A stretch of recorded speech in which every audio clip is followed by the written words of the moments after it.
So busy. I'm trying to do the exit strategy, where I can kind of bug out and We're don't have it. live. We are on the record. We're live.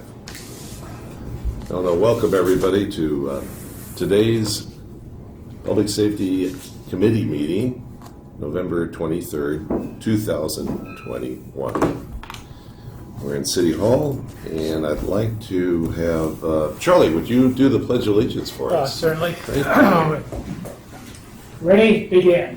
I pledge allegiance to the flag of the United States of America and to the republic for which it stands, one nation under God, indivisible, with liberty and justice for all. Thank you. Mr. Taney, would you call the roll, please? Committee Member Leffler? Aye. Committee Member Janis? Here, aye. Vice Chair Hightower? Present. And Chair Bercuda. Here. Also in attendance is Captain Malott and Captain Benfield.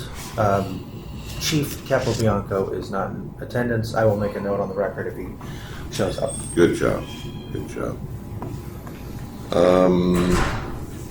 Don't have any special presentations today. Any regular orders of business that we have to attend to? Did you know? No. Okay. And we go to minutes, so we're going to look at the minutes from October 26th to approve. I move that we approve the minutes from the 10/26 Public Safety meeting. On the last item said about the next meeting, can you look at that just real quickly? When does it say the next meeting is? November 23rd, 2021, Tuesday. By Zoom? My copy had by, I didn't know. No? nope, it says here, okay. Right there. All right. Okay. All right. Maybe that was last year. I second.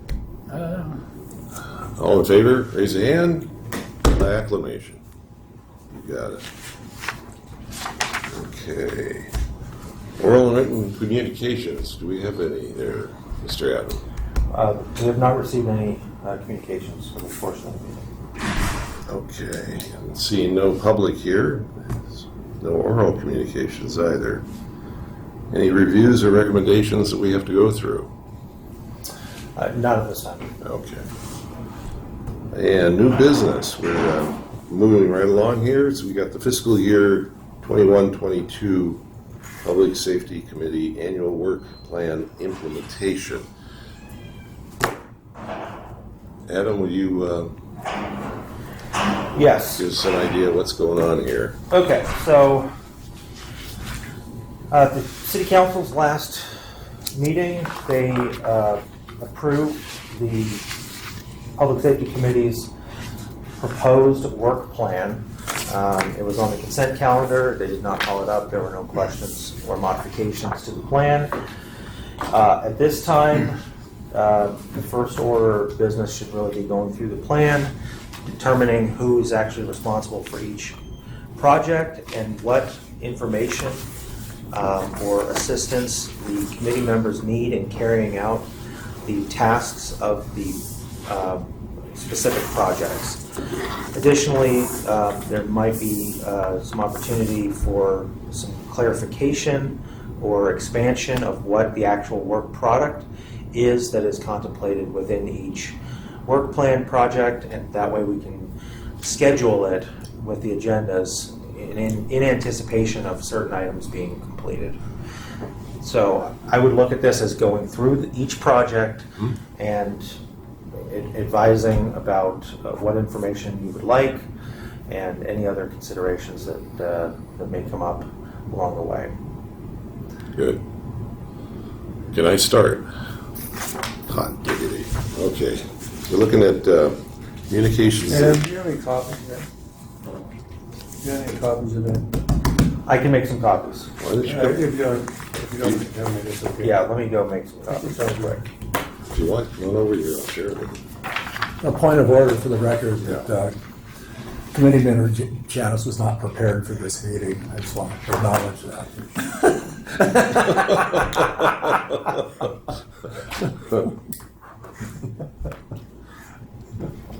Oh, wait, we're still on, he didn't turn off the tape recorder, so we're still on the record. Yeah. This is prepared. We are prepared. But you know what you can do? What's not on the recorder is you can just do this if you want. We don't have any video yet. I know. We're working on it, though.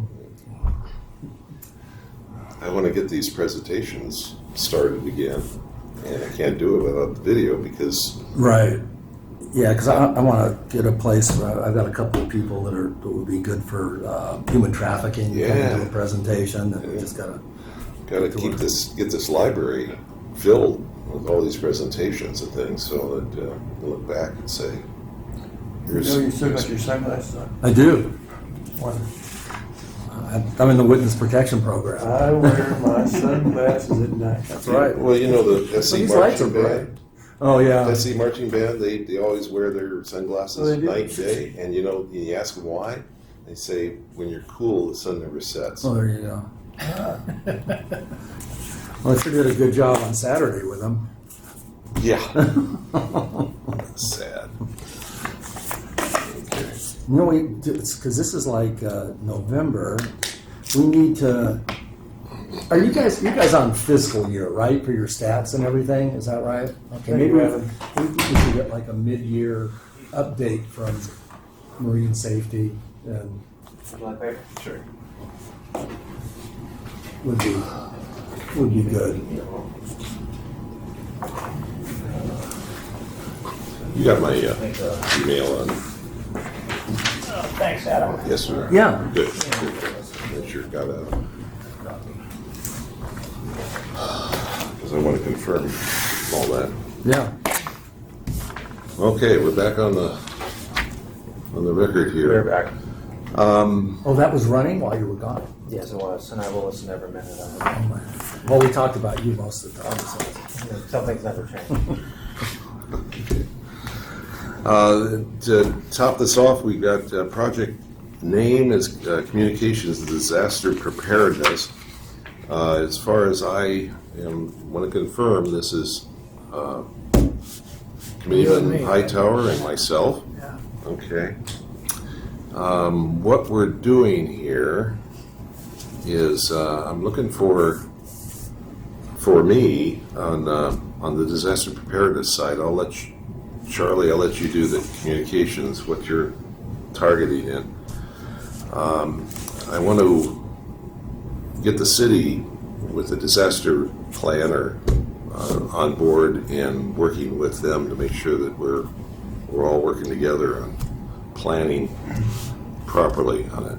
And I've got some information on, they're working on a contract right now for that consultant to come in. We're looking at the plans. I'm looking at a number of areas. One is the Red Cross, getting with them and knowing what they do and making sure that we're in sync with them. Because when we call them, fire department, police, to help out, with disaster assessments and housing of people that are burned out of their house and stuff like that. Or if we have a large disaster, we have to, like a fire, we have to evacuate people. I want to make sure that Red Cross is on the same wavelength as the city as far as where those mass care centers are going to be. Because I've been in the situation where the assumption is that the Red Cross is handling everything and all that, and they're on a different wavelength, assuming that we're going to tell them what's going on with the stuff, and unless you prepare that stuff, you're going to be a world of hurt when the actual happens. Okay, Red Cross is one. We're on targeting. Okay, OC Health Department, Orange County Health Department. Their disaster awareness, and they have a whole section on disaster preparedness too. I'll be contacting them. I ran across an opportunity here with the Board of Supervisors. They announced a grant to access food supplies and stuff to meet food insecurity. And we're not talking about homeless, and we're talking about everybody. When the food chain dies because of earthquake or whatever. Barges up there. Yeah. When there's no food coming in, people are going to say, well, what's government doing for me? I've started a dialogue with Abound Food Care, which is working with the county to address that specific issue. And basically, in a nutshell, what they're doing is they're taking excess food that the producers are going to throw away, but it's absolutely perfect, and they're preparing it and freezing it. And they have big cargo containers at least spread throughout the county, in the big freezers, and to address food insecurity. And that's something that you go, wait a minute, I never thought of that one before. There's a myriad of all these little facets that are going on. So I'm looking at that. I'm also looking at the Department of Transportation. We've got this big freeway that goes right through the middle of town. Hazmat comes to mind and things. And we also have the train that goes through. So I'm made contacts with Metrolink and getting that kind of put together too. So utilities will probably be also on there, but I think I've got enough to go with and to help out the upcoming disaster planner, who they expect to come on January 1st as a consultant. So we're working on that. The other one is the EOC. The city's EOC is kind of, because of COVID and everything else, and we don't have a named disaster planner, it's just kind of sitting there. I got to activate that. That's another key one too. Emergency Operation Closet was what it is now. You know, I have a question. You sent out that email to us with the county's Emergency EOC. operating plan. That was really good. I didn't read it all, of course, so many pages to it, but I think I got the gist of it.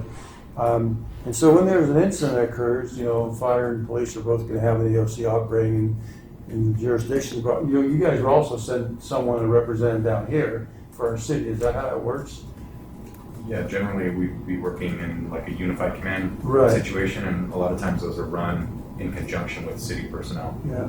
So law enforcement and fire are going to be, depending on what the disaster is going to be handling most of it. And so if our EOC opened, then we have our EOC coordinator, and the organization is going to go down from there. And then we're going to be a unified command with either Irvine, with fire or police. So I really thought our EOC was really needing a lot of stuff over there, I went through. But in that light, that, police and fire are going to be ready, maybe don't need as much as I thought we needed. Just the organizational structure, so we all know what it is and who's going to be assigned to what. Does that make sense to you? It does, and how that works is when we start with the city itself, and it can be moved larger or smaller depending on what's going on. So the city's got to be prepared and have their people together, because there's finance and personnel and those things that the city alone is responsible for, their own employees. There's volunteers. If our emergency is citywide or city, then if it goes beyond that, then we're into a little regional area. So for an instance, the train derails. Right. Okay, sure, we're going to have fire there, we're going to have police there, and so, the railroad's going to be contacted. So where does our EOC fit in there? Well, you wouldn't Is it gonna activate be- an EOC Well, necessarily we have for to. that. It depends on the circumstances. I'm not sure. But we've had them before and they haven't, it just Yeah, depends. if it's a derailment and there's nobody killed or injured or whatever, it's just it slid off the side. That's one thing. But if there's hazardous materials and we got a green cloud floating around, or if we've got a Metrolink or an Amtrak that goes by and turns over and we got fatalities and a lot of injuries. Just ask my question, when do we open the EOC? You understand what I'm saying? What instance do we have and who determines that? The city manager? It's the city manager.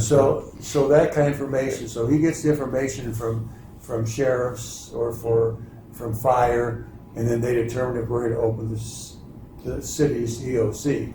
And there's gonna be police or fire, whichever one, Yeah. and we're gonna have to communicate with them. So is it bottom up or is it top down? You understand what I'm saying? Right, absolutely. So that's the questions I have about Sure. that very thing. You see, and those things have to be worked out and then drilled, because Oh, yeah. right now we basically it's vapor, Yeah. you know, and we've got to understand that, you know, I've not seen the city's EOC or EOP, Yeah. emergency Yeah. operations plans, and that's. I was another one. impressed with OCs. I didn't realize, but I was pretty impressed with everything it said. And when ours is written or whatever, just so it meshes in with that, so everybody understands what's going on. It has to. You understand what I'm saying? Yeah. That's the most important thing. One of the first things, and we talked to Kyle about this on Joe and I's tour, is they have the operational chart down there, nothing's filled in. One of the first things is to get that operational chart done to see. I think Kyle's going to be the guy who's going to be he kind of indicated he thought he was going to be the Yeah. guy, but as it goes down So the chain just- of command, we need to get whatever entities those are. They're just that was just a generic chart. So I guess this consultant is going to take that all into account, I imagine. Well, he's getting paid to. And will you be meeting I with think him we'll also? be paid to do it, but I'm kind of. I see my role in there is to ask him, "What's your philosophy on what's going on, and how, based upon my experiences and things, how can I help him do what the city needs to have Also, done?" is marine safety? Have you guys, or probably you, have trained in the EOC operation, or what your Years contribution is? ago, we were part of the EOC, but no longer, because there's only a limited number of marine safety full-time. Okay. Yeah. So, but you'll be on the chart somewhere, so you would just be the point of contact, more of a For point of marine contact. safety, Okay. And it would depend on if it targeted his area, the beach.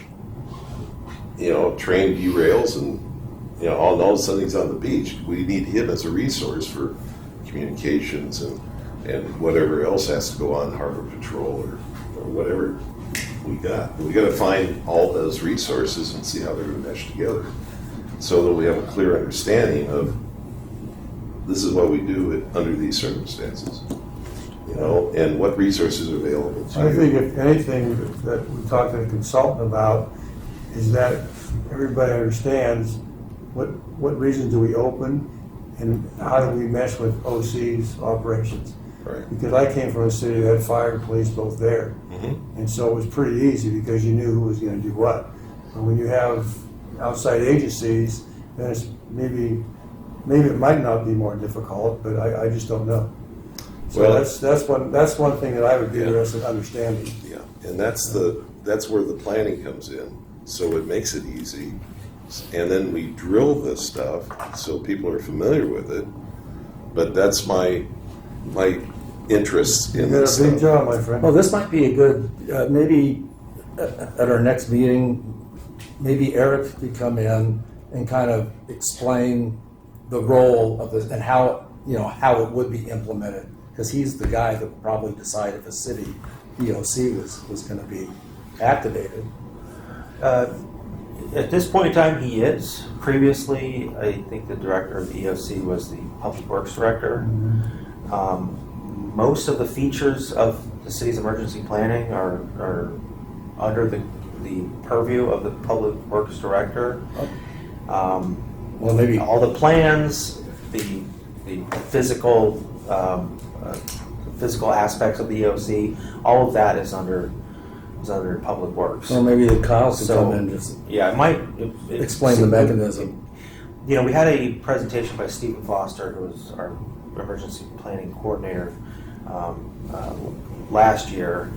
It seems like there are some follow-up questions that essentially the person who's taking over that role and their supervisor, which would be Kyle and whoever is going to take over that role, would probably want to answer. So if there's specific questions about the EOC, I would recommend that we just invite Kyle or his designee, whoever is the most knowledgeable, to do a special presentation just on our EOC. I don't think they're ready to do that yet. No, they haven't hired the guy yet. So. Yeah, I got it. And the other one is that we've got to express our concerns to the Public Works Director. Well, I'm just thinking in terms of efficiency of the committee's time. The city always needs to be ready for a disaster. Even right now. Saying we have no EOC is not accurate. If something happened right now, the EOC would be implemented. But with that, it seems like an important task to determine what we have now and what is lacking to inform communications with anybody outside of the city. So I'm more than happy to invite Mr. Coburn and or his designees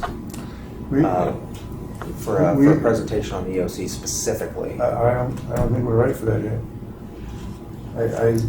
We met with him at the EOC, and I think he needs some time to. Well, I think what Adam's saying is, what do we have? We do have something now, and it would be nice to know what that ergonomics of that is, I think at this time, which would also help us decide what, to say we don't have one. Well, physical place, yeah. Well, we do but have as far as- we do have a plan. The city does have a EOC plan, right? That's under Public Works. I'm not That's familiar why it with would it. be- And I'm not familiar with it because I'm also not part of the EOC. Right. I'm not on. I don't oversee any emergency response We've gone through aspects of the such a city's transition operations. in department heads and everything else, and the EOC position's been handed down over the years, and I think it would be unfair to bring Kyle in right now and say, hey, tell us. Hey, what do we have right now? Right now, and we kind of did that when we went and walked around with him. And I'm not trying to direct what the committee's doing. I'm saying that the as an advisory body to the council, we're trying to make recommendations to enhance the city's provision of public safety services. Right. And so if there's questions about the EOC and our own disaster preparedness, I think a critical aspect of moving forward on this project would be determining what we have now and what we need. Because if just going out and talking to a bunch of other agencies at this point doesn't really inform us until we know how we need other agencies to fit into the plans that we already have in place. I'll leave it at that. Yeah, and the new guy that's going to be coming on has to do an analysis of what we got and what we want. Well, Nick, let's say the city council said today, at the next city council meeting, we want you to tell us what the what EOC capabilities we have right now. Right. So you would tell them, Mayor Ward, I'm not going to be able to tell you that for several months because we have to wait for the new person. Yeah. So how do you know what we Not have? quite acceptable, right? Right. So don't you? Well, again, but you see, that's a work plan thing that I have to look at. Is okay. Can I see the EOPs? Where's the operation procedures? What's your plan? And then I look at it and okay, let's and how do you fill this? Because So we give Kyle time with the new person to designate who's going to be in charge of what division there, and that's. But in the meantime, I'll take a look at what's available, and so that I can, if the mayor asks me, which could happen, at least I'll have some familiarity. Where are the plans, and what's the analysis of what you got? Right now, we just have a lot of questions. Oh yeah, we don't have the answers yet. But That's right. It's out there, but we got to find those people, and Don't try those to start principles answering are. questions when you don't have. So plans. can I provide plans? Would you like me to reach out to Mr. Cover and find all of our emergency operation plans. And Sure, that would be wonderful. That would help me. Can you also call up on there the Orange County Emergency Operating Plan? It was in his email. It's the higher level document that just got modified. I think that's appropriate to take a look at least the table of contents on there, so we can see just how many disasters that we face as a city. And more than that, I mean, this is a national emergency management kind of a organization for Orange County. And if you read through that document, and yeah, it's like 80 pages. I thought it was 270. Or maybe 262. it was- Yeah, it won't be It was- 80 it was more than that. huge. Yeah, It's law. But yeah, but it's, you're drilling down, Nick, but you also, you've got to drill up a little bit too and make sure that all those mutual aid agreements that we have with other cities and other organizations mesh with what we have in the city. What I see in my experience with it is when the feds and the state and the cities and the local police forces, sheriff's offices, fire department get together, it really works well.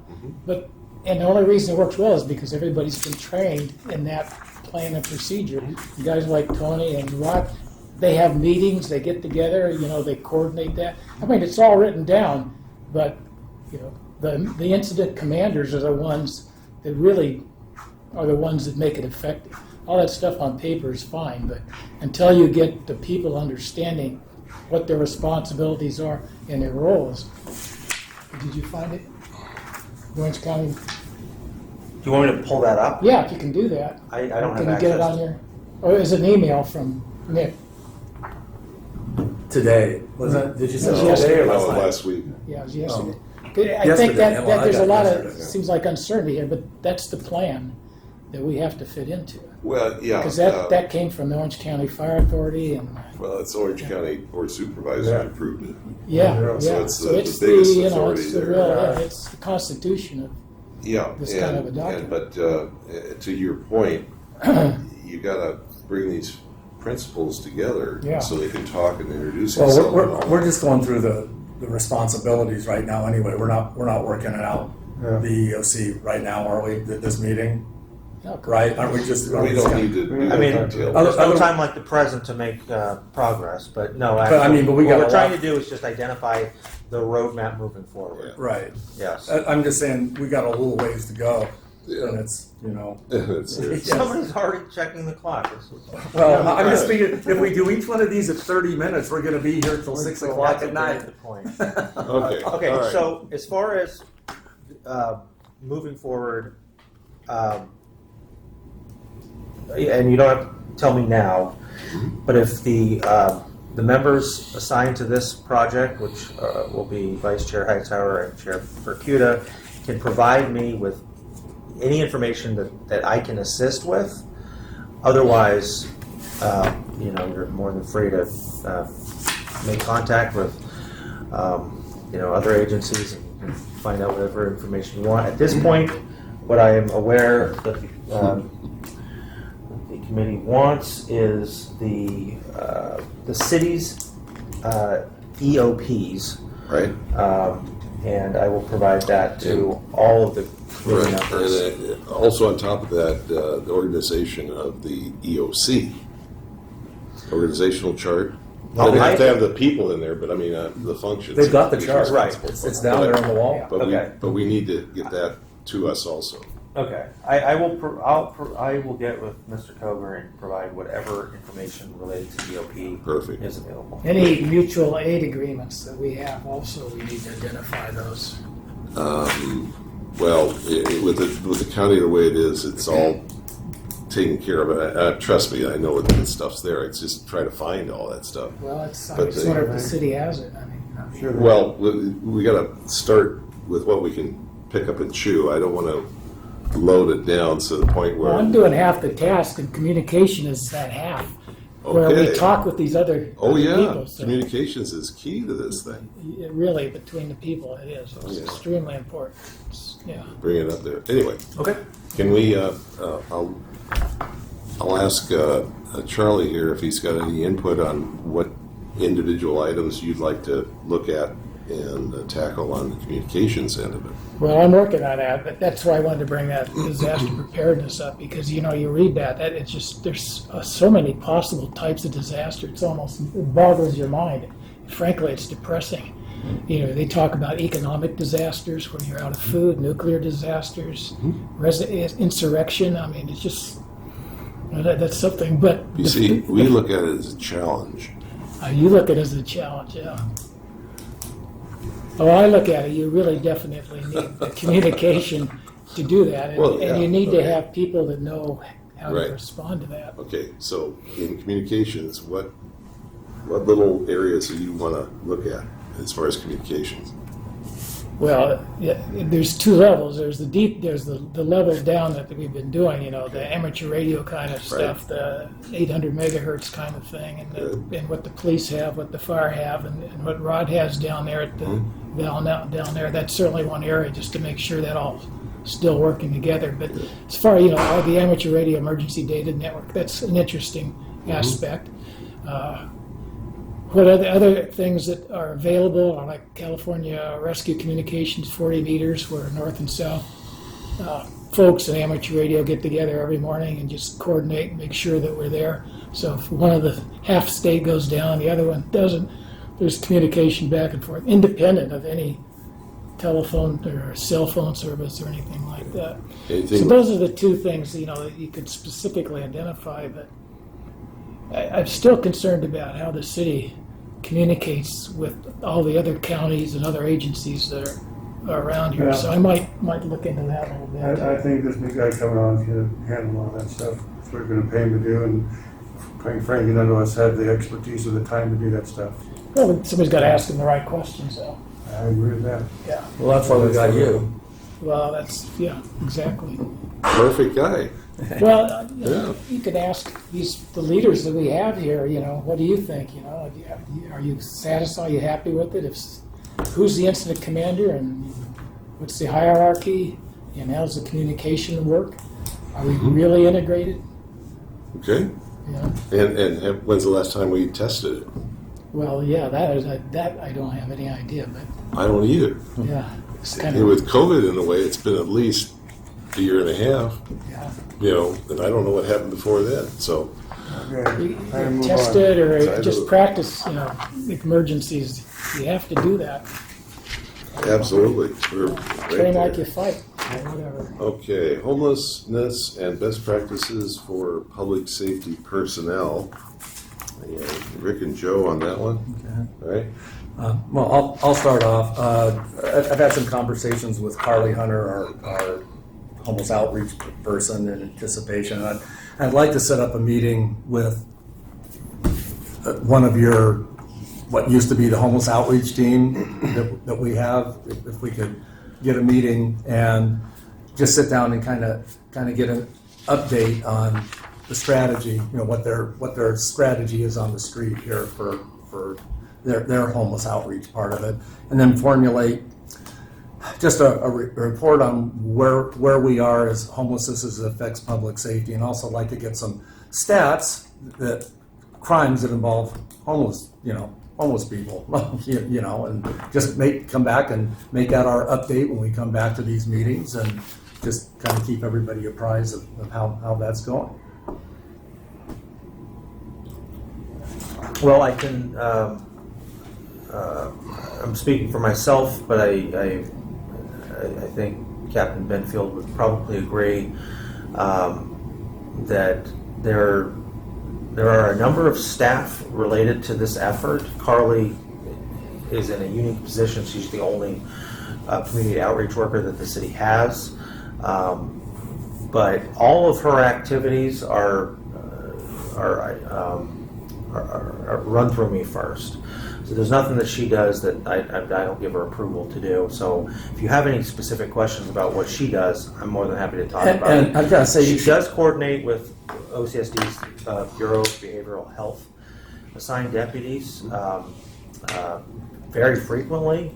But if there's general questions, I think it would probably be better just to send an email, and we can to their behavioral science, behavioral. If you send something to Captain Benfield and myself, between the two of us, we provide you some solid information rather than an interview where there's so many moving parts to this, and I'd rather give staff the opportunity to think through, a response Yeah, rather well, than just. as far as Carly goes, phone conversations are more than enough, and 99% of things that she does has nothing to do with public safety.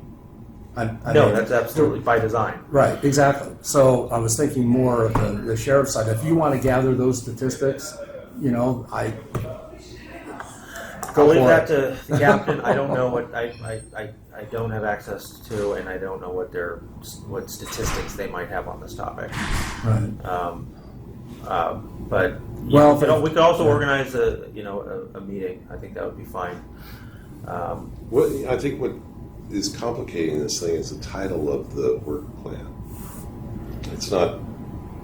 There was some confusion about this last year. Yeah, it's kind of like it specifically involves law enforcement, Absolutely. right?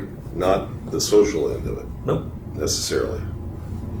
Because law enforcement was the social worker of the world, and hopefully we're trying to divide that up and all that. But best practices for public safety personnel, and obviously we'll have to get you guys involved so that is this working, or how's it work, or what other assets do you need? We can recommend to the city council. The only reason is I know the questions to ask, and if I write them out specifically, I'll give them to you, and then any way you can come up with that info is fine. I've got no. Yeah, that's fine. I should also mention that the committee reviewed a potential amendments for shopping cart ordinances as well as the storage of personal property on public property last year. That work is still being done, and I will have an update hopefully in the next meeting or two as related to that work.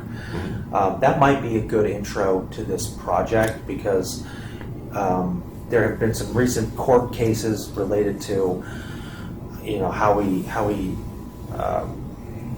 approach people's belongings and the idea I think behind this work plan project was just to ensure that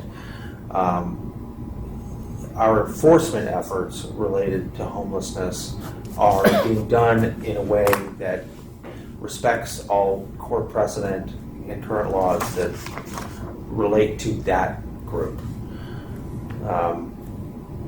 And in the absence of something concrete to talk about, I think maybe when that presentation is ready, then we can kind of use that as a foray into this project. Okay. Yeah. You good with that? That work? I'm fine. Let's move on. Joe, you good with that one too? Yes. Next one is legislative review, and it looks like Rick's got that one. Yeah, and Okay. that's pretty simple. As I talked to Gary, who was doing this last time, and he gave me some good resources for some websites and public access groups that monitor this stuff all the time as it relates to public safety. And I plan on just giving a report at the On meeting. the bottom of the page. Okay. It's at the bottom of the homeless one. Just giving an update at the meeting, very similar to what Gary did last year. If there was anything that came up that was striking about how legislation that might affect us, the public safety entity here in the city. Right. So it's more of a monitoring thing, monitoring and reporting, not much.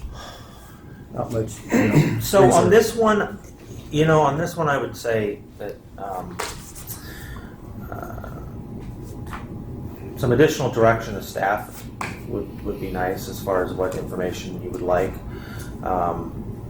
There was not much that was actually done with this project last year, while there were a number of new laws that directly impacted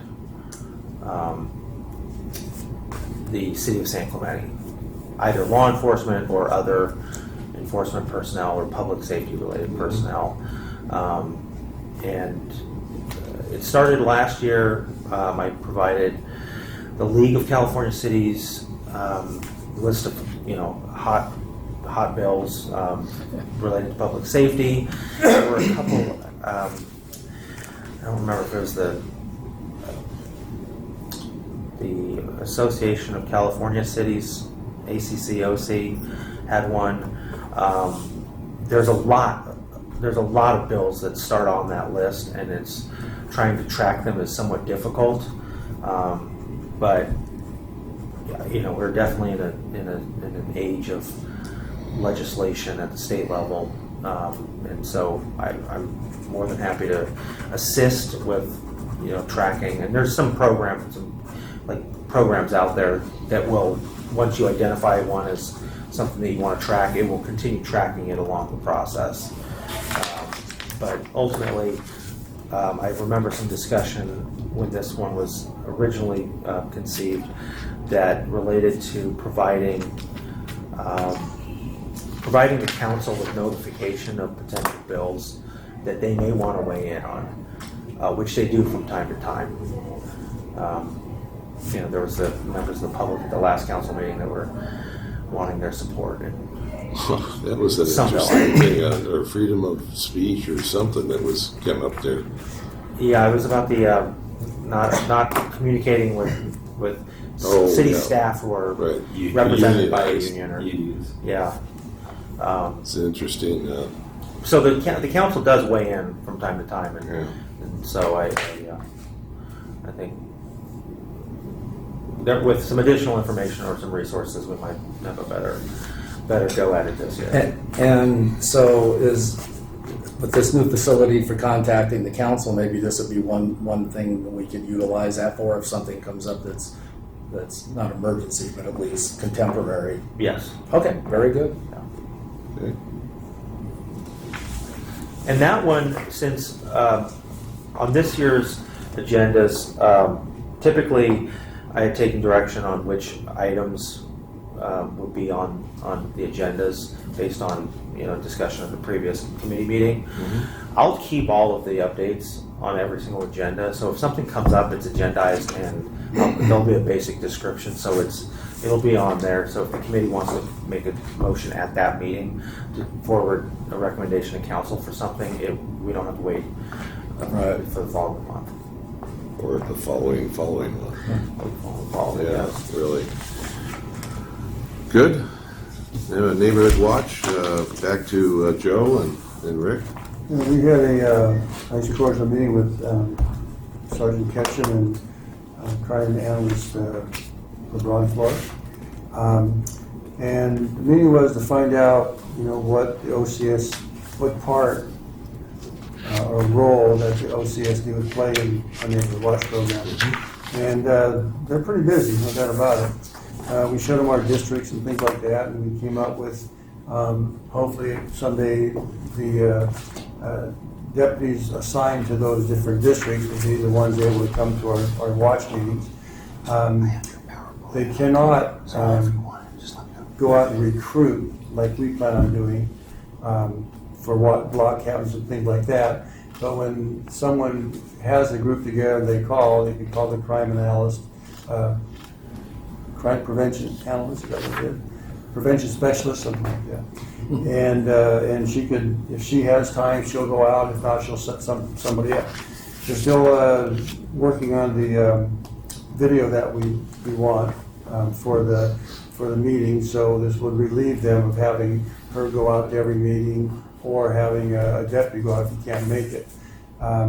So also we asked for the list of all the ex-block captains. I think she was going to send us information on who responded to her. Yeah, but all I got was the one you forwarded. Yeah, I didn't get that yet, but I think she'll probably get it to us. And also we asked if a block captain decided he or she wanted to know the history of crimes in their vicinity in the last year, in their specific group, that information can be given. And she was going to talk to the IT division of the county and see if there's a way that they could easily come with that. We don't want to give them work that's going to take her days and days to find out. Mm-hmm. But I think we have enough technology now where with putting some parameters in, we could draw something like that up. And we also told them we would just, if we could just get the list, we could, we didn't have to know what came out of it, but we just want to know the calls that we have in certain areas. So she was going to look into that for us too. Yeah, real quick, there's, you can run a specific address in San Clemente, and it'll give you a complete history of all the calls. I mean, an address. So it's doable, but we just, Yeah. we're just trying to find out. But what's the website for that one? I've got it at home. I mean, it's a. I don't have it on my phone. Okay, you well, know. if you can forward it to us. Yeah, absolutely. because Well, that's- she was gonna resource. check into that, so that's Yeah. what we kind of wanted to set it up, that the Right. block captain could get a hold of them and say, could you send me, or give us, a number or email who we send to, so he could come up with all this stuff and talk with This even the comes group. up with case numbers if Yeah. if a report was taken. Yeah. Is it an OCSD? It No. wait. Well, when you look at that, you get trends on the thing too. Sure. Talked about Las Bolas before. Like, there's a block captain, On Las Bolas. that's what I wanted my group to know, when these are the crimes we have in the there's area. no- Like I knew Well, that we had a car stolen. I knew that we had a burglar in the house. But that's only my finding out word of mouth from Yeah. my Or what my source rock- it's pulled off of. Yeah, but see, that is only half the story. The other half's not reported stuff. That's right. Okay, so this will start the dialogue with the neighborhood, finding out what's going I'll have on. to contact her and figure out what she did, but it's pretty impressive when you can get the Okay. calls. Yeah, assuming that it's accurate, then. I'm losing control, It's right? real, you know, I think. I don't want to lose too much. out of order, point of order. Yeah. Keep on. Did I miss anything? Probably not. Joe, what are you going to do about? I guess I was thinking about what do you do with the neighborhood watch? Stealing catalytic converters is a big thing. Oh, I these got days, mine right? stolen in front of Is my that house. is that And they part caught of- the guy. what? They caught the guy who stole mine. Well, that's what I'm talking. It seems like neighborhood watch would be, to go in there. Some of the cities have programs now where they go out and etch the license numbers or not. And I don't know if the city's doing it. Yeah. A lot of people have video recordings out there too, and of people going by. Somebody stole mail in my neighborhood last week, and if people Well, had their neighborhood- video cameras The right, program they is could go pushing find out. home videos for Is it? all residents, and in fact, Fantastic. Yeah. when the deputy comes out, he came to my place a couple months ago, when someone got stolen across the street to see if I had it. So that's all part of the neighborhood watch thing, and Okay. our first annual meeting, once we get this together, is to have those specific things on the video they're making to say what you can do to make your neighborhood safer. So that's where we're going, and that's a couple months down the road to develop that stuff. But right now, we're trying to get block captains. We're going to start advertising for that. So the list that she gave us, we're going to send out an email to see who's still interested in being a block captain. And so once we get that, I would imagine it's going to be January or so by the time we get that together. Hopefully the video will be ready to go maybe by March. And Rick is starting to recruit block captains. I've got, Rancho Cristanitos, I've got a block captain. Monte Vista South, I've got a block captain. La Ventana, I've got a block captain. And I'm doing like I did when I was a cop, and they said you got to spread the So anyhow, word. right now, we're Just still go out and recruit talking 'em. about That's it. we're still talking about getting a program coordinator, because it's a lot of work that's going to need to be done. Listing every block cap we have and getting emails and getting everything together.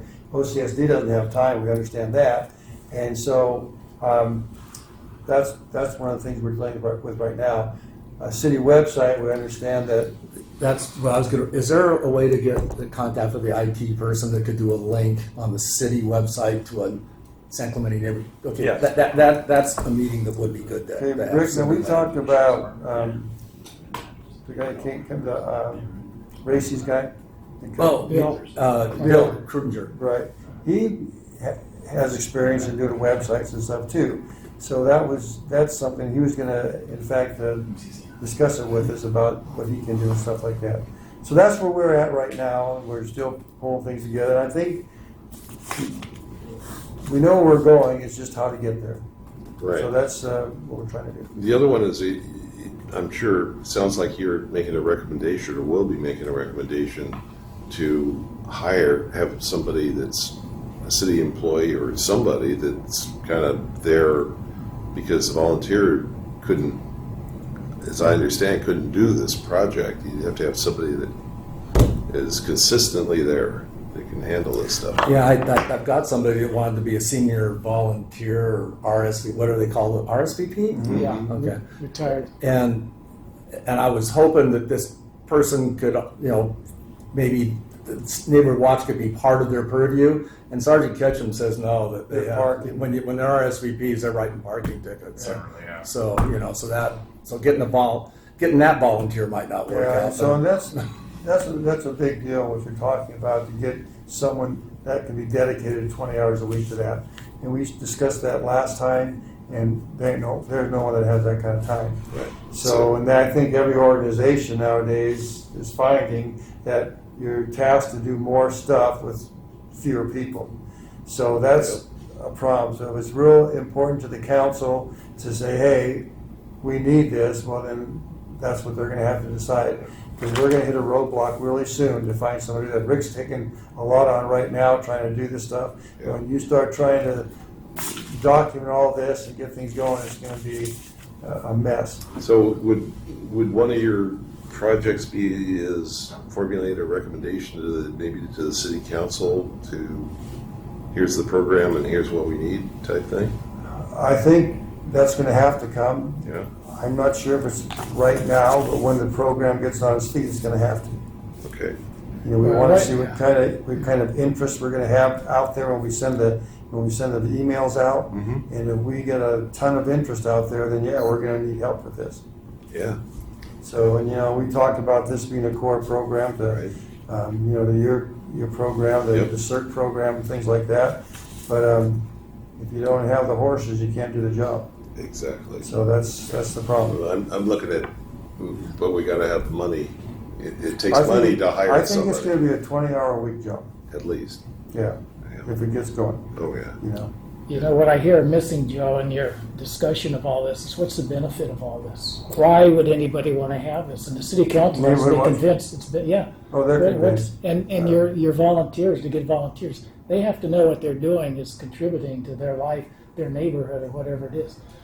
It could be for the exact reasons, they're busy people, but I haven't heard you say what the benefit is of this neighborhood watch program. Yeah, the I mean, video it's that's, like the video that's going to come out is going to cover that stuff. that's what you need. Fire them up. I mean, you've got to get Okay, people gotcha. excited. You can throw through threats at them and tell them about your experience with catalytic converters. Get them excited. You got Well, to the do that. low hanging fruit are the people that have burglaries on their street. They want it right now. Yeah, if they don't Yeah. park them in the garage. Yeah, We plan on advertising and everything else getting out. yeah, because it's a great program. It just that word, and don't be hesitant to get it out. Okay, got it. Yeah. Any other? Rick, you got anything else about that? No, we just keep moving forward here. Thank you. Statistical information review. I've got Rick and Charlie on that. Right, and just to frame it, I'd plan on primarily working on police and code enforcement. I think Charlie was going to work on fire and marine safety.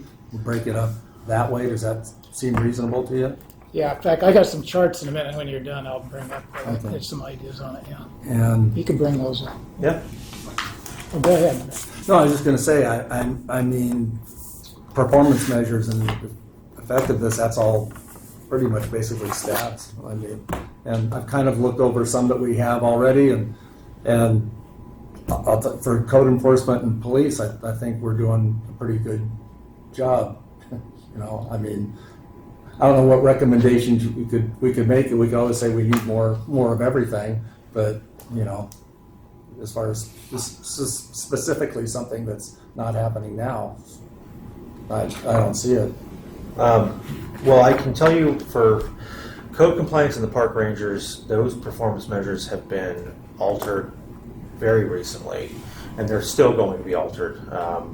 due to some increased Staff? responsibility Oh, response. that occurred over the last year.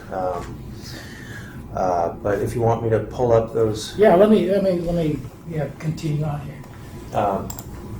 I don't come out of the police or the fire, or, I'm with the business community, and we always talk with view graphs. We don't sit around the table. It's view graphs, so that's what I put together. Can you go back to the beginning? There should be other. at the very beginning? Yeah, I'd like to start at the beginning. That should Go be- for it. Yeah, I noticed that we don't have any pointers or laser pointers available, and we might want to put some in here for presenters. So if we go to the first slide, what I've done is look at some of the statistics. Skip that, it's just got my name on it. Go to the next slide. As a new member, I tried to understand what it is we're supposed to be doing here. And here, basically, this is what was in the city county, or the city directions for what we're supposed to do. We're supposed to recommend measures to the city council and then develop the work plan. We've been talking about the work plan all day, but now these statistical measures, that's what I wanted to get into. But whenever I give a presentation, I like to start up here and really show the breadth of what the group is doing and how important it is. So I pulled a bunch of photographs off the internet. I'd really like to get real photographs of the real agencies here in San Clemente and put on that.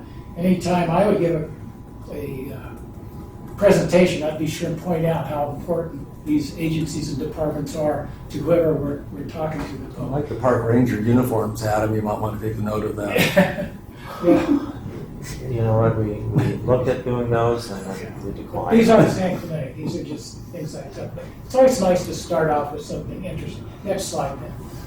Okay, so this is kind of what I was doing some work actually on it. And the first thing was the statistical information, and it's not that boring. You'll see in a minute, maybe it is. But anyway, I looked at current performance measures, and I found out that for the last 11 years, the city hasn't a lot of performance measures they use for budgeting.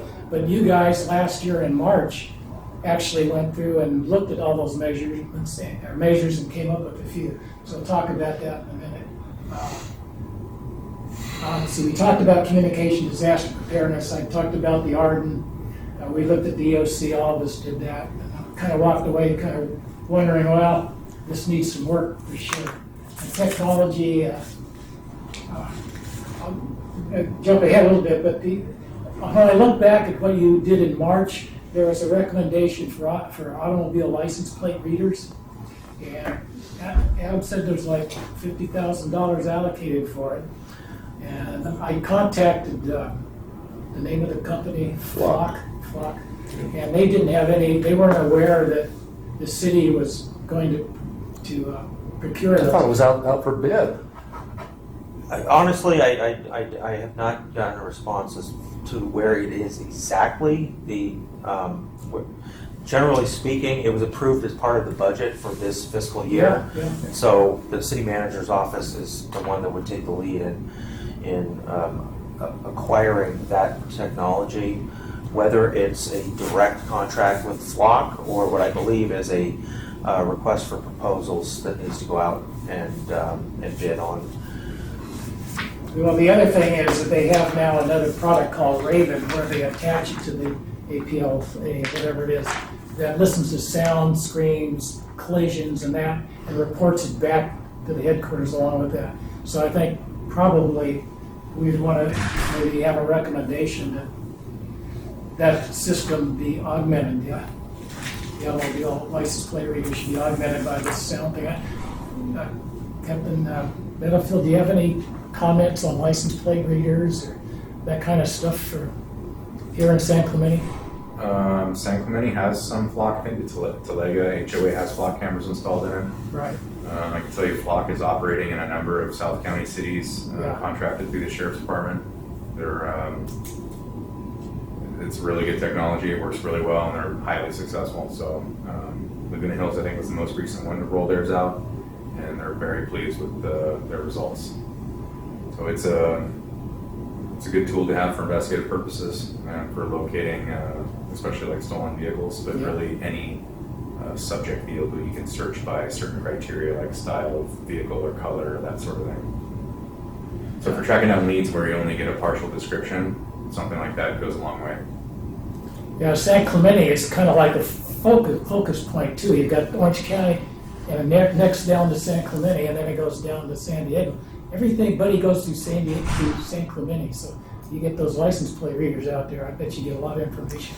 But anyway, Well, before you leave that though, for the next meeting, could you come back with a status of where the cameras are? I mean, just generally, you know, where it is in the system?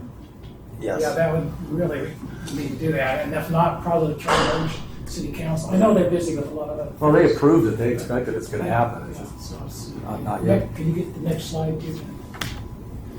Okay, these are statistics. Now, what I tried to do here, I went back at the 2020 budget performance measures, and basically the city has three criteria: workload, efficiency, and effectiveness. And I'm sure you gentlemen are all familiar with those three categories. And I counted how many performance measures were in each category. And for example, the police have altogether 13 performance measures. And their budget is roughly $20 million a year. For fire, there's 10 measures. For the marine safety, you have 8 measures.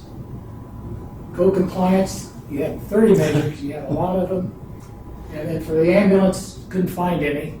Nick is trying to get hold of the person that has those. And the park rangers, they didn't have any in the budget. Then the PSC committee in March went through and reviewed these and increased the performance measures, at least in the police here, to 18. They increased it by 5 measures. I think a lot of that was due to what you talked about earlier, sensitivity to homelessness and that kind of thing. And then for fire, no change in fire at all. For 11 years, they've had always just 10 measures of performance. Marine safety, added a couple there. And the ambulance, again, don't know anything about the ambulance. And the park ranger, they have 13 you guys came up with. But there was a missing, nothing in terms of efficiency for the park rangers. So then just go back and see, well, how did all those changes come about? Where did the performance measures come from? Starting in 2008 up to 2021, which was the Public Safety Committee. This was where they were changed. In 2010, there was 1 measure added. 2015, 6 measures got added. So something happened here. And then you came up with 5 earlier on. So Was 2015, wasn't when that matrix, that public safety, did it before? Was that when that? That was came the up? 17. Yeah, that was 17. Okay, nothing happened 17. Huh. again, fire, no changes at all over that.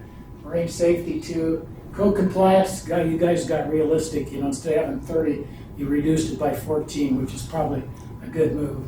And again, ambulance, we don't know, and park range is at 13. So if you look at that, go to the next slide. Basically, what I found here is the fire authority hasn't had any changes in performance measures for over a decade.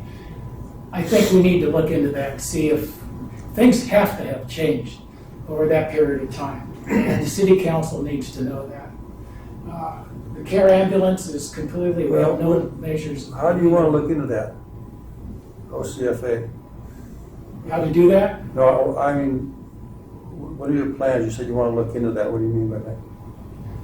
Well, being in the fire district board, for a number of years, there are just a plethora of performance measures. And the kind that are here, what they call direct performance measures, there's a kind, they're statistical, you can write down how many calls, how long it took your firefighters to get out the door, and so forth.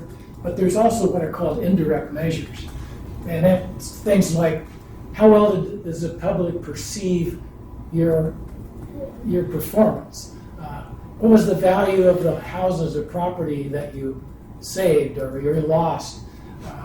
And also, it's a little tricky because they give a number like 7 minutes out the door, 7 minutes after they've been notified to get to a location, but it's only like 86% of the time or 75% of the time. What about the other time? What happened in the other times? nobody reports that. You know, was that where all the money was lost? I mean, you don't know. So there's a whole lot of things I think that can be looked at. And I don't want to overload anybody with this, but I think a few of those indirect measures might be appropriate. And look in there also in the areas where maybe they aren't really meeting their objectives, and find out why, and what can the city council do maybe to improve that. Instead of 7 minutes 80% of the time, 7 minutes 99% of the time. Same for the police. But Rick is going to handle that. Okay, care ambulance, there's no efficiency for the park rangers. And I don't know who to talk to, the park rangers. Me. Not very efficient, huh? Oh, man. Well, they don't know. Just getting on this real quick. So the park rangers were transferred. They used to be park monitors. There was no enforcement capabilities. They got transferred in 2019 over to code compliance. That's the first time they had performance measures because I developed them, and I developed them within code compliance's existing measures. That's why we had 30. Then we moved 14 out, and there were 13 that ended up in the park rangers' own performance measures, because those are the ones that we had moved out. They're still under development, but I'm more than happy to talk about the park rangers. And I did a presentation last year. If there's some, and actually there's a video of the presentation. So, Right. but I'd be more than happy to do that presentation again, because they're still somewhat in flux. We're trying to build that program. Good, yeah. Okay, and then the bottom line was, well, because of these observations, clearly there's work needs to be done. We need to define some more measurements. Go on to the next one real quick. Let's see if there's anything. Okay, I jumped ahead to technology review. We talked about the automobile license plate reader, Raven, and then the fire engines. The fire department, I think, is getting 3 new fire engines here shortly. But actually, there's really some advanced concepts floating out there. There's sustainable fire engines. There are electric fire engines out there. And they're small. I mean, perfect for running around alleys in San Clemente. And I think it'd be so cool to be able to tell the city council, we got a sustainable fire station, you know. This San Clemente is really state of the art now. It's really neat. I don't know if I put a picture in here or not. Well, those are the 3 new fire engines that the Orange County Fire Authority is getting shortly, and they're pretty proud of that Type 1 engines. So that's pretty nice. The next one, this is what the electric powered fire engine. Pretty neat little gadget. I mean, it does just about everything. Who makes that? Cameras. It's Rosenbauer, they're a German company. They do a lot of these kind of exotic fire engines. Pretty sweet. Now, I don't want to leave Captain Benefield out of it, but we'd have some electric police cars around here too. Would probably be kind of a neat thing to say Prius. to the public, you know, that they're reducing carbon emissions and all that kind of stuff. Next slide. Okay, I think that's enough. That's enough. He cut himself off. Well, I don't want to take up all. You're good. You're good. Pretty Okay. good. Nice presentation. Thank you. Statistical information review. Got that one. All right. Going to human trafficking. Oh, wait a minute. Technology, I think, was the next one. We just did statistical information. Next one. Human trafficking. Human trafficking. Okay. We've got, I got down here Rick and Nick.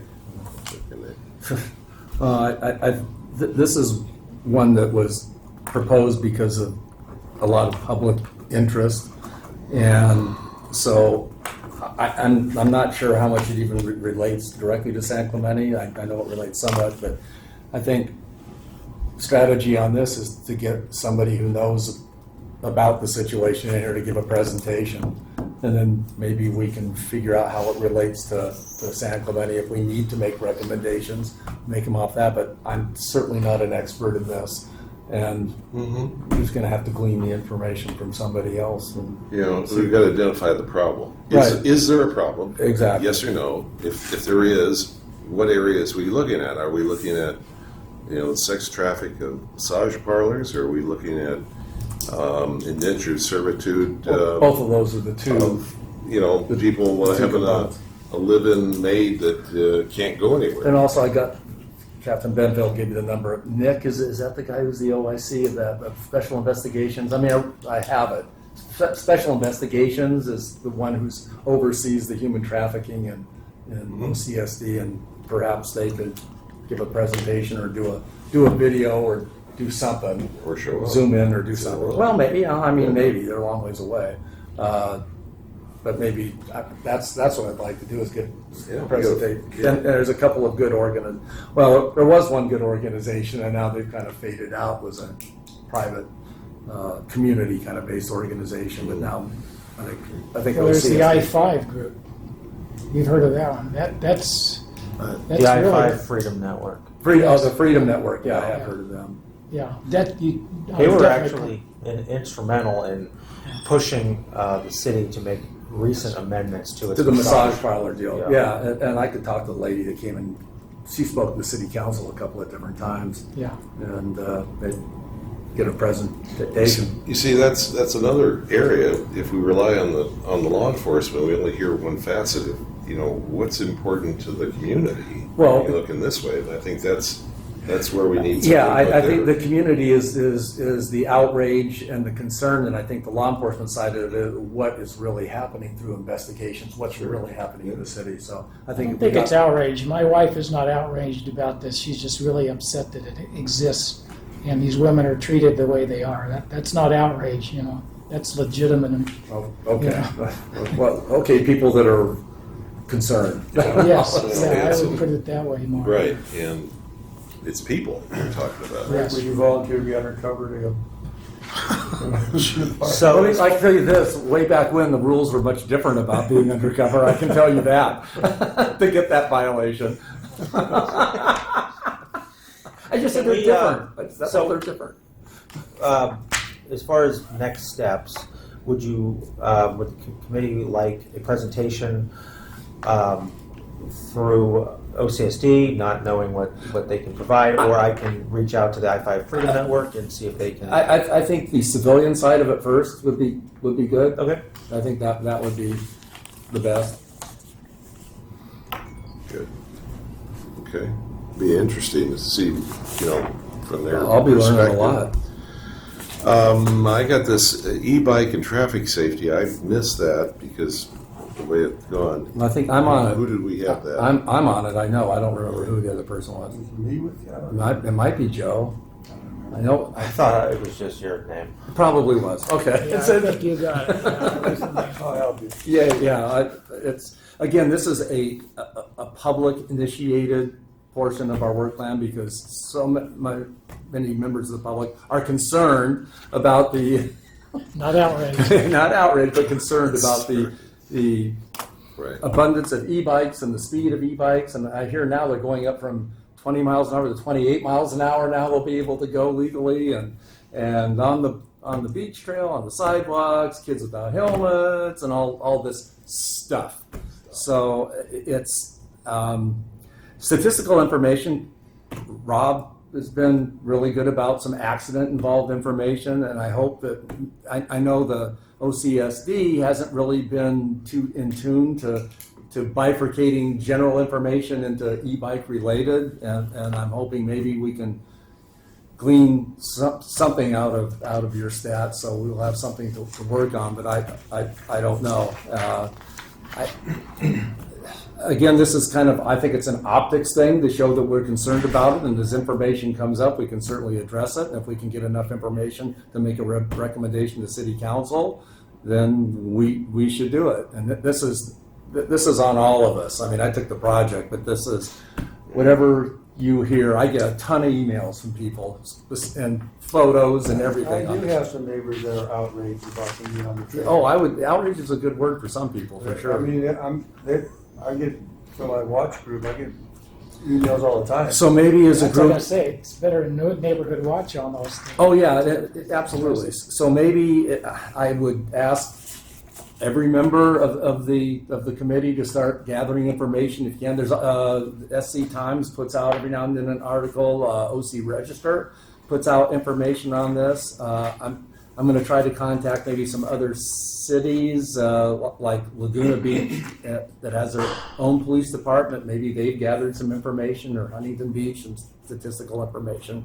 And again, it's going to be for optics, and we can just put it out there. And like I say, if we can get enough info to make some recommendations, like maybe making, I know a lot of cities, it's illegal to ride bicycles on sidewalks. Right. We don't have that here in the city. And when it's just a bicycle, you go, well, you're going to get bumped into. When you're going 28 miles an hour with a 7-year-old on a throttle, it might be something that down the road, we talked about this last year, about maybe a recommendation about bicycles on sidewalks, and maybe we could continue with that a little bit if we could get some backup information on it. Maybe that would be one of the things that we could come up with, is a municipal code about, e-bikes. So, What's interesting here, if you look at the project name, it has e-bike / traffic safety. Well, traffic safety is a whole different thing. But and I think that's because the fact is a lot of the complaints are e-bikes in traffic and kids Yeah. on the e-bikes, Okay. making left-hand turns and doing all this, Right. and how it relates. Again, that's true. Okay. Because basically an e-bike now is a motorcycle. I mean, really. When Motor-driven cycle. Yeah, when you can Well, go, maybe when you go you should 20. just take traffic out and call it e-bike safety. That's No, not I don't Well, want to no, lose traffic it's in. part It's of a traffic traffic, issue. yeah. It's a But traffic issue. you're looking at everything to do with e-bikes. But if you say safety, they'll think we're worried more about the kids and the young people on those bikes. That's you're narrowing it down. I recommend that we keep it Yeah, traffic I also. think after you read this Because the thing, you vehicle understand code it. comes into effect lots on this, and violations of the vehicle code, which is traffic. Not just, when you say e-bike safety, you talk about, well, gee, is so-and-so wearing their helmet? And it's more than that. And not only that, legislation will be changing to address some of this stuff. You would hope, wouldn't you? I mean, it's 28 miles an hour? Yeah, I mean, 20 is scary enough for me. I know. I don't want to offend the kids that are doing it. That's my point. Offend, yeah. I want them to know you're doing it for their benefit too. That's. That And part of we're that. making laws that is one necessarily- strategy for sure. The younger people don't particularly go for that. You see how this all meshes together with Neighborhood Watch too. Yes, it does, very much so. And so all this is needed on that. So I have a question for you. It's just, what's your timeline for, and this pertains to the streets and the beach trail, or is it just streets you're talking about? But it's everything, because I know, when they gave to the Parks and Rec Committee, and then we worked with, we didn't work at all. We just sat and listened to their meeting. The city council said we were supposed to be a part of it, but we really weren't. To come up with something for the beach trail, and they looked at it and just basically said, we're not doing anything. Yeah, they made a decision not to do anything because they needed more data, and so the city. They kissed it off. Yeah, well, the recreation department put on a complaint form that you can link Right. to on the city website. The only reason I bring up a timeline, because they may be getting near to revisit that again after collecting all this data, which I think was probably back in late spring or beginning of summer when they started collecting. Yeah, and that's part of this work plan, is to address the beach trail also. How has this worked out? Have they seen any improvement by doing nothing, or is it still an issue? You walk along the beach trail, and Excuse me. And when I do that, I have this whooshes by me, and I don't even hear them. I said, get a bell. Use the bell. Let me know you're coming. Gee. Well, Rod's made a good point though, because when people, I read people or they talk to me about e-bikes, I point them on to the city website. Adam, you know where that probably is. But you can go right to it and just fill in the complaint, no problem at all. Easy peasy. I mean, and it really mollifies a lot of the people out there. Oh, the city's finally doing something, Yeah, we're They're asking me collecting my stats. opinion, yeah. Yeah. And that's another reason I don't leave traffic safety on here. Let's say we make a recommendation that the city should pass a municipal code. You can't ride a bicycle of any kind on the sidewalk. Well, that's traffic. That's going to be a traffic Yeah, law. that's not, That's yeah, going to that's not a influence solution. the bikes. Any other on this one? So is there any information that you're requesting from city staff? Yeah, when Keep in mind if a department or agency does not currently track specific information that you're looking for, they may not be able to provide that. No, absolutely. What maybe can be provided is that the city was supposed to put up a hotline phone number or an email to get information. Has anybody? I doubt that anybody ever did that, but I'd like to see if they actually got any complaints on that hotline. Well, It's they- a link to a form that you go on the Oh, city okay. website. So they just input I it know. on the computer and it sends off. Oh, I'd like to see if It goes to recreation. It might so, be like, easy, but I- Samantha Wiley would be. It's easy for contact the person user. for that. Okay, Samantha was okay. Well, I think the other one is we have to publicize that form is, we're They collecting did, they that, did. but we gotta continue. Yeah, they on did with once. this thing like So public. this is one of those things that 95% of the people won't do it. Exactly. Right, but. Because by the time it happens, it And happens. it's Just go. it's also, someone could say, gee, we have this website, we have no complaints. So that doesn't tell the true story at all. Absolutely. So- I've talked with Samantha and I believe there's quite a few. Oh, is it? Oh, good. Well, that would be some great information to review. That's where you start. Because if we get just this much room to jump in and say, hey, it's an issue again, we got to address it. Yeah, And here's our recommendation. that's quantitative Yeah, data there. that's- That's good to have. Yep. If we do have a citywide neighborhood watch program, that's the kind of stuff you can get out to your group and say, report all incidents to this thing. And most of the time, when you're localized like that, people will do it. So that's another thing. Or we could get a park ranger in a ghillie suit to sit out there with a camera, looking like a bush and just take a look. Looking like a That's bush. exactly, yeah, that's where I was, I knew that's I was where hoping you were going there. Okay. Technology review. I've got Nick and Rick. Oh, yeah, Charlie. Nick and Charlie. Oh, God, thank God. Yeah, you got About had a heart attack on There that. is so much out there. That's the most fun task that we have, I think. Already Toys. identified electric fire trucks, Toys. community toys. Toys. Yeah. Well, they've got It's all toys. yeah, weapons, kind of advanced weapons. Whatever. Oh, it's like the flock thing. That's, they're all things we can deal with Yeah.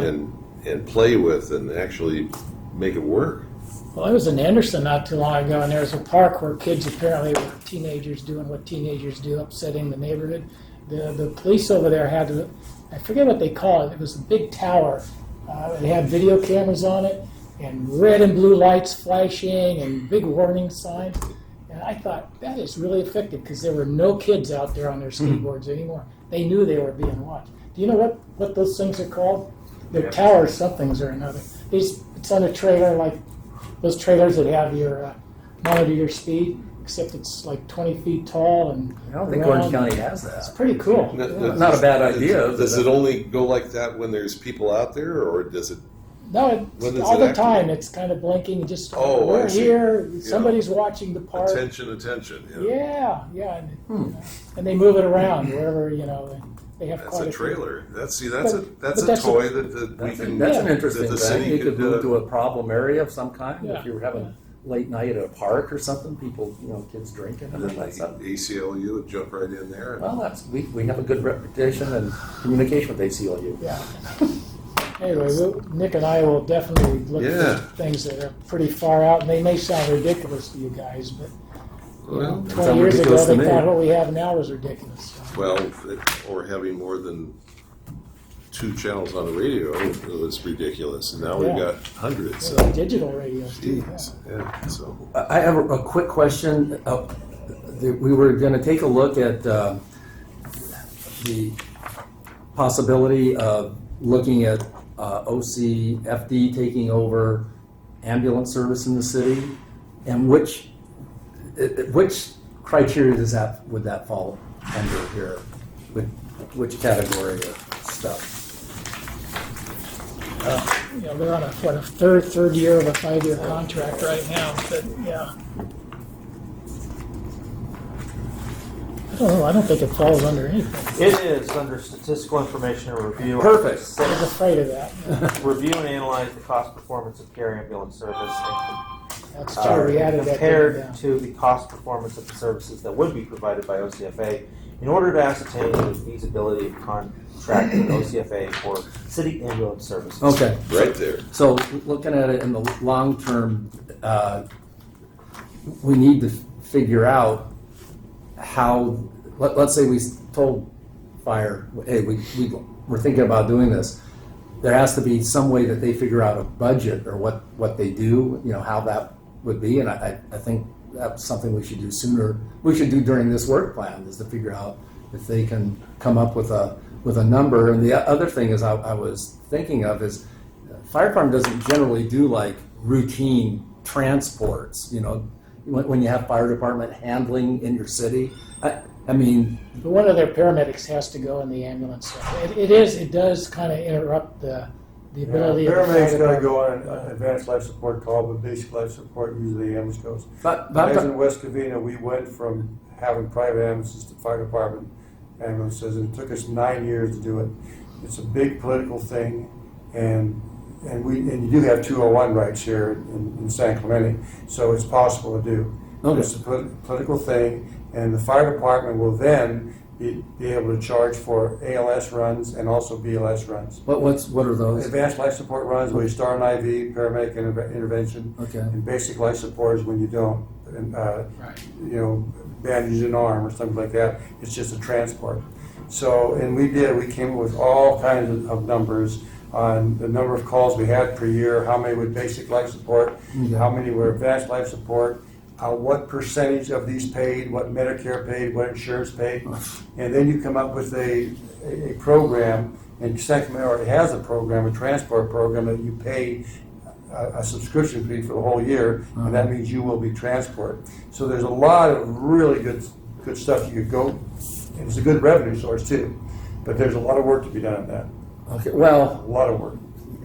yeah, I'm just thinking that we look at an overview of, gee, with the numbers that you have, does it make sense for the city council to look at that? We don't have We to. need the the fire chief to chief- get I in think the here and fire tell us chief- he talked to me a little bit about it, and I think, we need to talk. He would have hear numbers reasons, for yeah. us. Okay, well, We that's get numbers. We know what care, how much it costs, we know how much. right, because we're already But paying we the don't have any contract. performance measures yet for the ambulance people. Well, and that's what I'm saying, to do anything on that part of the work plan, we need the fire department to come up with Right. the alternative for the same service. What does it cost? Or at least tell us the problem, and, Yeah. hopefully they have a So solution. is it? Yeah, that's what I'm saying. If it's to talk to Rob personally, or maybe you can steer us to the right person in fiscal operations or something. But I'm more than happy to talk to him between this meeting and the next. Perfect.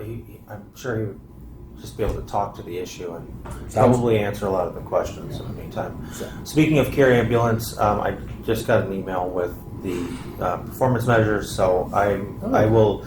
The city is in the is compiling our quarterly performance measures right now. So when I'll need those from our public safety representatives as well for the next meeting, which we do need to discuss because it happens to fall during the winter It's furlough. dark. Yeah. The whole city's dark the last 2 Well, weeks. not the whole city. Except for the guys that count. Park rangers too. Them too. Yeah. Right, and the fire Nobody, guys. yeah, nobody gets a day off. So I'll discuss that in more detail, but those performance measures will be provided with the group. Well, fills a big hole. Good. Yeah. So one of the things to keep in mind with the care ambulance service is that they're contractually obligated to provide certain performance, and so any changes to that performance or changes to the performance measures would necessitate a change to the contract. So just be aware that that's It's always And it's up in concern. 2 years. going to be a difficult thing in the interim. But also the Just look at- um, No, that's not. also for the performance measures, and I forgot to bring this up when we were talking about this item. The last time we were doing quarterly performance reviews, there seemed to be a lot of performance measures thrown at the committee at one time, and it got a little bit difficult to talk about the 5 groups that we're reviewing their performance measures for. So I can break it up.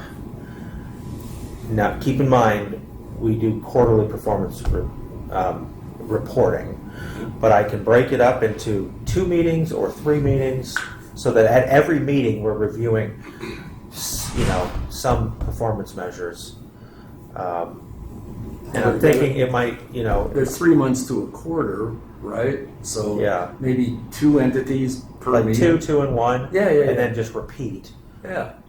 And then the last one that's reported in any period is those performance measures are going to be somewhere between 4 and 5 months old, just based on the period of time we have to report the numbers and when those when that actually gets presented at the meeting.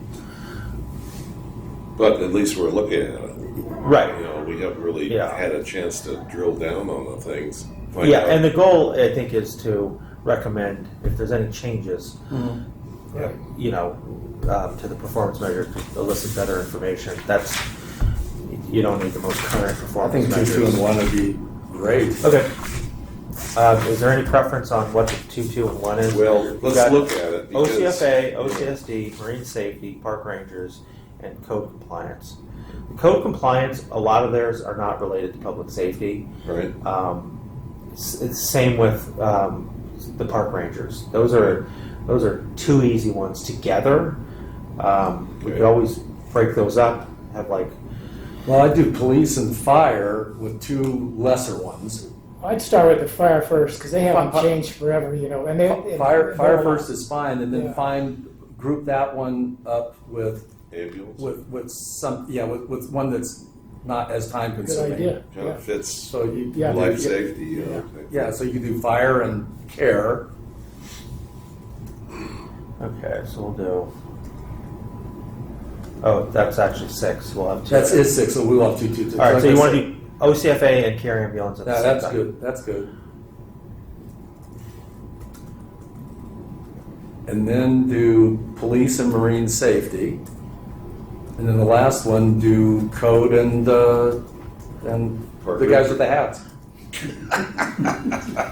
I kind of do marine safety with code, though. I mean, Well, because the only police are, it's going to be the big, it's the big person in the room. Marine safety, I think we need to focus on marine safety too. And so you match them up with somebody else that's commensurate in budget size. You're talking $19 million to, less than $2 million here. I kind of want to balance that, I think, a little bit. You have a suggestion? Is it possible that maybe you would sit down with the fire chief and talk about things and tell us what you guys come up with? Because when you come to a meeting like this and you're gonna, give all these ideas and stuff, and I think it's something that you and the fire chief should talk about first and find out, so you understand what's going on and what he thinks could be improved on. You can, but by us doing it this way, it's just going to take a lot of time back and forth, and it just doesn't make as much sense to me to do that. And I say that with all divisions, just like with Ross. You just go out there and you talk about, okay, these are your measures and stuff. Tell me, what do you think is here, and go that way. That's a great But idea. to do it this way, it's going to take us forever, guys. So Yeah, and That's my the thought. thing is with the fire and police, the performance measures are mildly amusing, but there's nothing we can do. I mean, and we talked I about mean, it's we talked interesting. about response times. That's for the one. fire. So you get the alarm come out, and you're walking the trail. Okay, we're responding. And you drive, and before you get to there, we're on scene. I mean, I was fireman, I know that stuff. So when you try and chase things like this and say, oh, we're going to improve this, that, it really doesn't happen. But when you get a rapport with the fire chief or with the lifeguard captain, and then you say, well, listen, these are some of the things I see, and which your chart is very good to show us. But I think that should be worked out on a level between you two, or maybe two of you go, or whatever, and then find out and then come back and report to the committee. But do it the way that we're suggesting is just going to take us so much time in these meetings. We're all going to be sitting here. So that's my suggestion.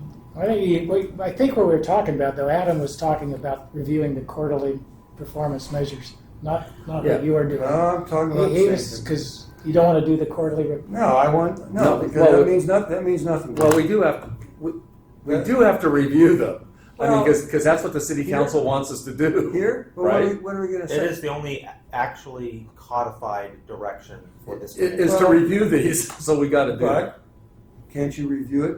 You two want to go and talk with the captain, that's a review, and then you report it. It's not us sitting here and going through all this stuff.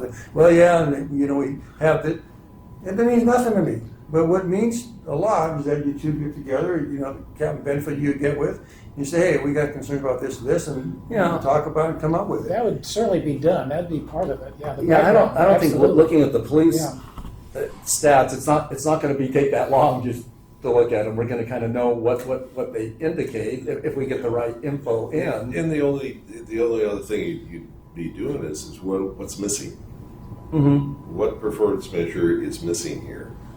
Or do we really need this other one? Right, because we get rid of some and we add some other Right, stuff. because you want to do, those performance measures are quantitative analysis, and I want a qualitative analysis. You got to say, what does it mean?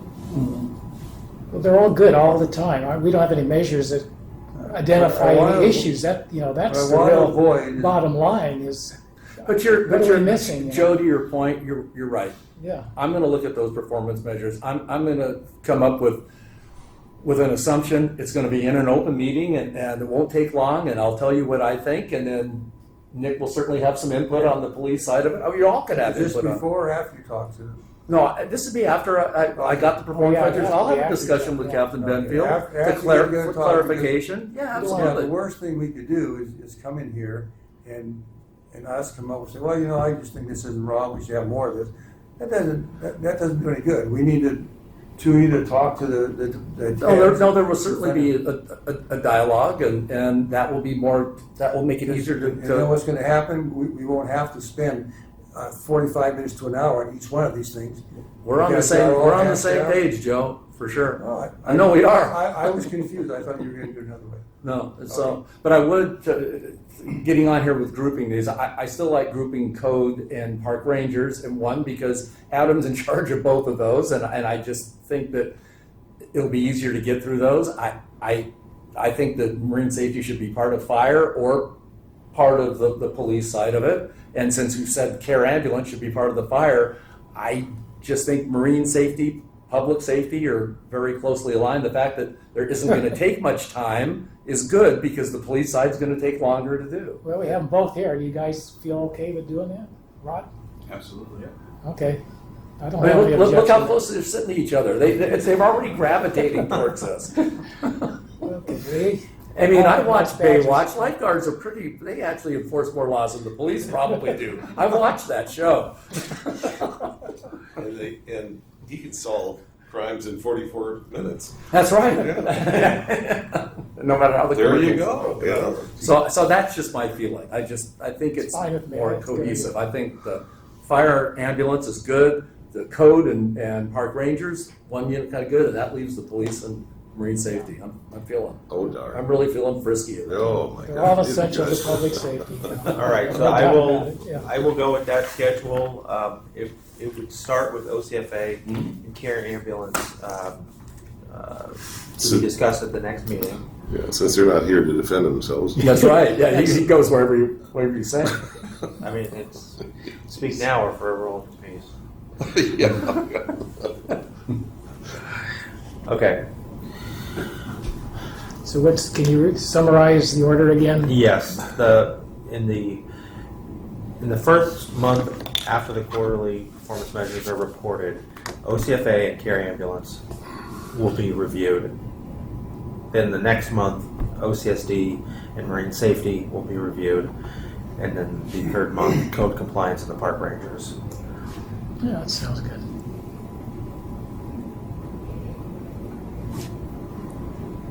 Rangers. And code. Now, Obviously, we're gonna do the RSVP. If we wanna look at that, that'll be with the sheriff's department, because I think that's one of your functions, Tony, is the RSVP program. Yep. You gotta, yeah, so. But yeah, Sergeant Ketchum's in charge. We talked about it briefly, and I guess they're just starting to kind of get going again. Yeah. And then unfortunately, Sergeant Ketchum's going to be gone in March. I hope Captain Benfield is already trying to recruit another good sergeant for down here. Yeah, it's in the works. All right, that's what I like to hear. See? Okay, Yeah. good there? Good there. Yeah. Yes. All right, the last one is review of urgent matters, and that's open.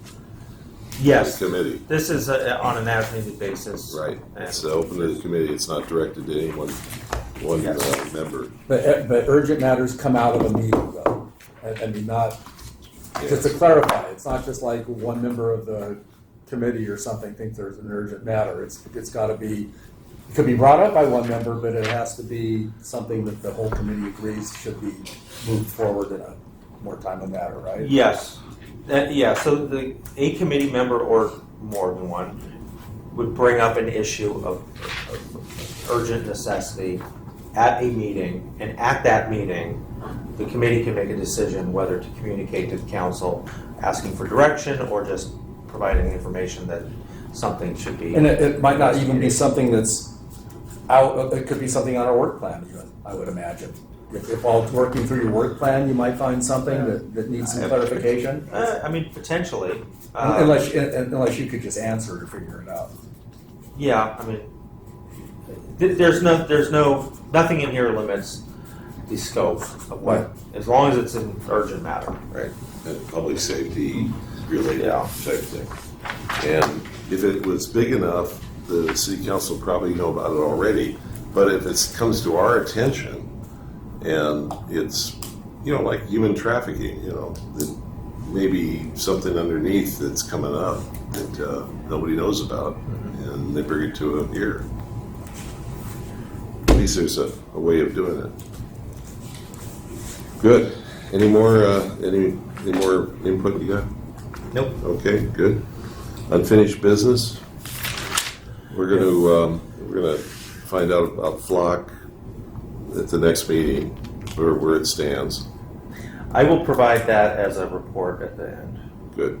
Yeah, Oh, it's okay. really not Flocked as a company. We talk about the. It's the ARPR. Yeah. And we did talk about this at the last meeting about how there's really no public, well, we did have public, if you want to come here, you can come here, but there's no way the public can watch a meeting or, see a meeting with the forum that we're using here.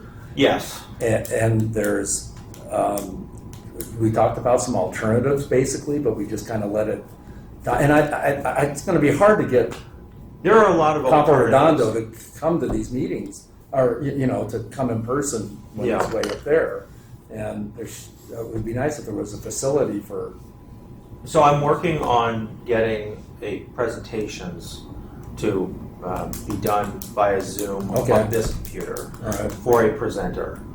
However, the current laws require that all of the committee members be here, and the public has a way to provide public comments before and during any item on the agenda. The only way that can happen is by doing what the city council is doing right now, and there are no resources for that. So based on the resources we have available, this is the format that the Public Safety Committee can have. I will say this, based on this kind of meeting in the past, we never would have recorded this and put it up on a YouTube page. The only record of meetings would have been in the written minutes. So with what we're doing now, the public actually does have more ability to listen in, and they can always weigh in on an item at the next meeting if they so choose. okay, and just going on that about Campo Redondo, maybe if you could anticipate when, after the performance measures come in, when that meeting might be that we're discussing fire, if you could give them as much heads up as you possibly can. Absolutely. Because that would be a really important meeting for him, obviously, to be here. Yeah. So, Well, the city council had some issues about agendizing public input at the last meeting. I guess they introduced the public questions towards the end of the meeting, and I wasn't sure if they could actually talk about them. So are we going to allow, when people have comments, to put them on our agenda the next week? I mean, what's our procedure if they have things that we think we should? The agenda is developed by city staff and the committee. The public cannot add things to the committee's agenda. They can provide public comments at the oral communications portion, or they can speak. They can speak on certain items. There's no requirement that the public be allowed to speak on every single item under review. It's typically public hearings. However, the practice of the city is to provide people the opportunity to speak. So they can come and they can speak on whatever item the committee's okay Or with. under this forum, they can also email them, right? They don't have to. If they want something read into the record, they need to read it. Okay. If they provide something written, I will provide it to the committee members for their review. Okay. Okay. That's it. Okay, just for clarification on my part, before we were allowed to have these meetings together, it was Zoom, Yes. and everybody was decentralized in their homes or whatever. Okay, so now what you're saying is that we have to be here. The four of us have to be here.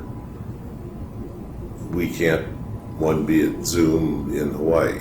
How about all of us doing Zoom? No, we can't do that. I don't think we can all be on Zoom either now. I think they came out and the thing is now, if committees and commissions have to meet in person.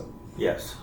I think Newsom came down with that. I think. Yes. I God bless. want to say it's Can I AB step backwards? 361 is Yeah. what changed it.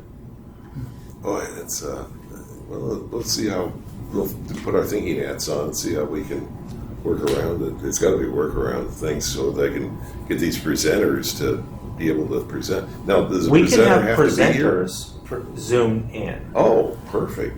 The Wow. problem comes when there's members of the public that just want to speak on an item. Mhm. We are never going to give a Zoom login to the public. So they have to be here. They have to be. They have to be here. Okay, so to boil it down is that I could ask somebody to make a presentation, and you can do it by Zoom, and we just continue on with a meeting like we're doing right Yes. now. Yeah. That sounds workable, and we just need the hardware to do it. Yes. And the And I'm software. working with IT on that right now. Perfect. Yeah, but if the public brings something up, then it's up to one of us to put it on the agenda then? Well, No. yeah. If they well, raise yeah, an issue, yeah. if they're discussing an issue and they raise an issue that you or the committee would like to discuss further, then you would just agendize it for the next meeting. Okay. Like if you talk to a citizen that says we need to, like we talked about, readdress the e-bikes on the beach trail, it's whatever, we just need to look at this. You come to the meeting and say, it's been brought up to me, I'd like to agendize it, you get another member to say okay, and it's It's on the agendized. agenda. Okay, Yeah. because, okay. Because you're the chairman, so you're gonna have to deal with that. Hey, And I'm the vice chair, so I'm gonna have to deal with it too. It's come kinda on down. Yeah, Okay. yeah. We'll invite everybody to come on down. No, I mean, if a citizen comes to any of us, doesn't just have to be the chairman. Yeah, Yeah. But, dealing with the public's a challenge, yeah, okay. All right. That's one big guy. it's IT. Uh, All right, anything else for the good of the thing before we go into the committee members and staff? I guess not. Police services. Captain. And the only thing that's really new or exciting is that we rolled out the body worn camera project a couple weeks ago in San Clemente, so now every deputy that's assigned here has been issued a body worn. So far so good, no technology issues, it's working great, and that's going to be followed up hopefully before the end of the year with replacing the in-car cameras as well with the same system as Axon, but the same system for the car to accompany the personally worn cameras. Where's the data held? And how long is it held Yeah, for? yeah. It's in the cloud. So it's their permanent. I walked right into that one. But and how long is Thunderstorm it held coming. for before it disappears? They're all evidence, so they don't disappear. Okay. Yeah, critical incidents won't have they'll have like a different retention, like they'll never go away, Okay. and your general videos will follow our current retention schedule, but they're all uploaded into a website called evidence.com, and that's where they live Forever. longer than me. Yeah. Okay, good. Anything else? Any other crimes that are going on that are unusual? Well, maybe not specific to San Clemente, but I'm sure you've seen the news stories recently about the smash and grab cruise Yeah. becoming a thing. And, we haven't seen anything to that scale yet, but we have seen plenty of people walking in, loading up, and walking out. Outlets just got hit, I think, twice this week. What stores? It varies, but it goes from clothing to beauty supplies. It's the high resale items, basically. So you're seeing, like, up north in the Bay Area, a lot of high-end stores getting hit. So with the outlets, there's groups going in. We like not to that extent, but we do have like 2 or 3 people going in together and doing that and then walking out. Just yesterday, they used sledgehammers to break out the front window and ran in. Well, 80 people at Nordstrom's up there in Yeah, the Bay crazy. Area. Man. 80 You guys people. saw the other little bit of excitement we had here was the Tennessee abduction vehicle was found here at the outlets, and that guy was subsequently arrested a day or 2 That's later right, at Grand yeah. Point. So. You guys are heroes. Well, actually, a civilian saw that guy and called it in, followed him, dropped her kids off at school, and then went back and followed him and called the police. And, yeah, all the credit goes to her, which is good. Sweet. Good. Fire services, any report that came in from the I fire did not authority? receive any Okay. information. Marine safety. Marine safety, so I wasn't able to attend last meeting, so the last one was here September 28th. So since then, we've had 35 rescues, over 1,200 prevents.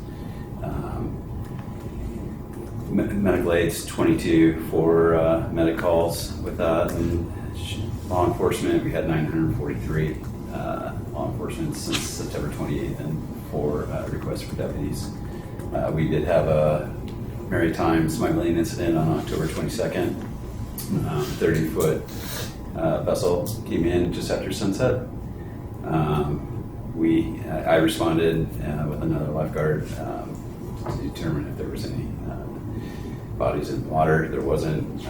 Border Patrol came and their Air Ops and Marine Division came and their boat was on the hit list. So they contracted with U.S. Tow and seized the vessel.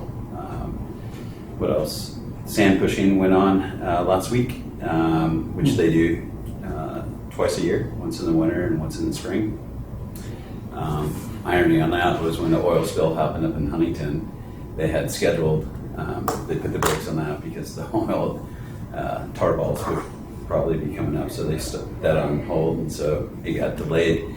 They pushed sand on Wednesday, just north of headquarters, and then Thursday, Friday, they finished up. So they pushed sand to protect city facilities. Let's see what else.